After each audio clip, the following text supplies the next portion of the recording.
Okay, picture yourself suddenly losing all connections with your friends, family, and even your colleagues.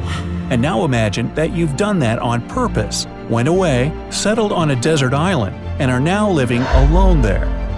That, Brightsider, is the life of a hermit, and here's how they really lived. Christopher Knight, also known as North Pond Hermit, born 1965. Knight was born at the end of the baby boom, but was never really happy.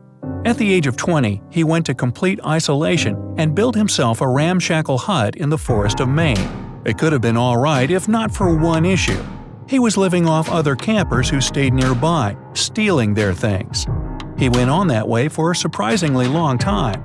No one could find and catch him until 2013, when he was finally apprehended by the police. They were shocked when they saw his camp, completely made of stolen stuff. Agafia Lakova, born 1944. Agafia's parents moved to the Siberian wilds in 1937 and isolated themselves from everyone. 7 years later, they gave birth to their daughter, and so she'd never been among other people in her entire life. Their first meeting with other human beings since then occurred in the 1970s. Since her father, Karp, passed away in 1988, Agafia has lived in the homestead alone with her 2 pets, a cat and a dog. She has a wooden house in which she survives using her own 2 hands, cuts wood for the fireplace, brings water from the river, and hunts for food. In November 2019, she met her last remaining relative, whom she had only known by his letters. Willard Kitchener MacDonald, 1916 to 2004. MacDonald was one of the longest-lived hermits of the 20th century.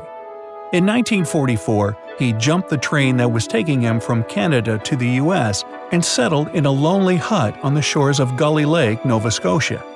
There, he spent over 60 years in complete isolation, living off the land and writing books. To entertain himself, he even made a guitar. In 2003, a forest fire brought down his house, and MacDonald had to move to a cabin built for him. Soon after, he escaped to the woods again and remained there until his passing away in 2004.